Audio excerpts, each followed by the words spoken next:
आज मैं आपको सिंहासन बत्तीसी की पहली कहानी सुनाऊंगी। पहले हम ये जान लेते हैं कि सिंहासन बत्ती कहाँ से आया था, क्या था सिंहासन बत्तीसी। ठीक है। प्राचीन समय की बात है। उज्जैन में राजा भोज राज्य करते थे। वह बड़े दानी और धर्मात्मा थे। उनके बारे में प्रसिद्ध था कि वह ऐसा न्याय करते थे कि दूध और पानी अलग अलग हो जाए। नगरी में एक किसान का एक खेत था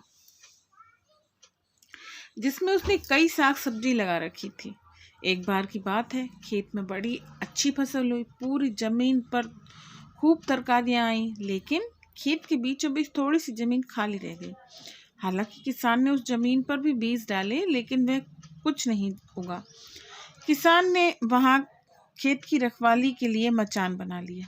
जब भी किसान मचान पर चढ़ता, अपने आप चिल्लाने लगता, कोई है?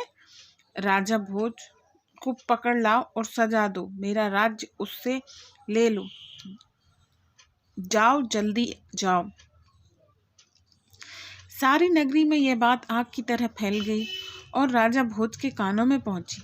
राजा ने कहा, मुझे उस खेत पर ले चलो, मैं सारी बातें अपनी आंखों से देखना और कानों से सुनना चाहता हूँ। राजा भोज जब उस जगह पहुंचे तो उन्होंने भी वही देखा कि किसान मसान पर खड़ा है और कह रहा है, राजा भोज को फौरन पकड़ लाओ और मेरा राज्य उससे ले लो। यह सुनकर राजा चिंतित हो गए। चुपचाप महल लौट कर आए।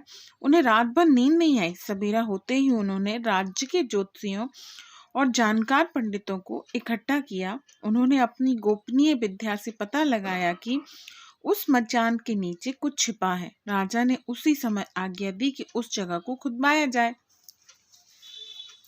खोदते खोदते जब काफी मिट्टी निकल गई तो अचानक एक सिंहासन प्रकट हुआ। सिंहासन के चारों ओर 8 पुतलियां, यानी कुल 32 पुतलियां खड़ी थी।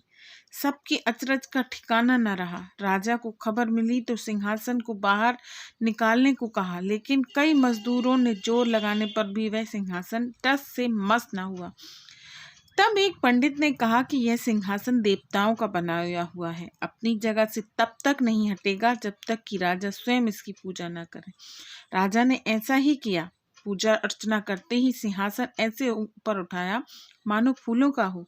राजा बड़े खुश हुए। सिंहासन में कई तरह के रत्न जड़े थे, जिनकी चमक अनूठी थी। सिंहासन के चारों ओर 32 पुतलियां लगी थी। उनके हाथ में कमल का एक एक फूल था। राजा ने हुक्म दिया कि खजाने से रुपए लेकर सिंहासन दुरुस्त कराया जाए। सिंहासन सुंदर होने में 5 महीने लगे। अब सिंहासन चमक उठा था। जो भी देखता देखता ही रह जाता। पुतलियां ऐसी लगती मानो अभी बोल उठेंगी। राजा ने पंडितों को बुलाया और कहा, आप लोग कोई अच्छा मुहूर्त निकालें, उस दिन मैं इस सिंहासन पर बैठूंगा। दिन तय किया गया। दूर दूर तक लोगों को निमंत्रण भेजे गए। तरह तरह की बाजे बजने लगे। महल में खुशियां मनाई जाने लगी। पूजा के बाद जैसे ही राजा ने अपना दाहिना पैर बढ़ाकर सिंहासन पर रखना चाहा कि सारी पुतलियां खिलखिलाकर हंस पड़ी। लोगों को बड़ा अचंभा हुआ कि यह बेजान पुतलियां कैसे हंस पड़ी। राजा ने अपना पैर खींच लिया और पुतलियों से पूछा, ओ सुंदर पुतलियों, सच सच बताओ कि तुम क्यों हंसी? पहली पुतली का नाम रत्न मंजरी था।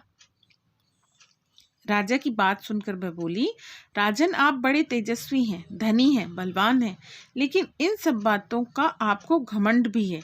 जिस राजा का यह सिंहासन है वह दानी, वीर और धनी होते हुए भी विनम्र थे, परम दयालु थे। राजा बड़े नाराज हुए। पुतली ने समझाया, महाराज, यह सिंहासन परम प्रतापी ज्ञानी राजा विक्रमादित्य का है। राजा बोले, मैं कैसे मानूं कि राजा विक्रमादित्य मुझसे ज्यादा गुणी और पराक्रमी थे? पुतली ने कहा, ठीक है, मैं तुम्हें राजा विक्रमादित्य की कहानी सुनाती हूँ। सिंहासन बत्तीसी की पहली कहानी पुतली रत्न मंजरी ने सुनाई।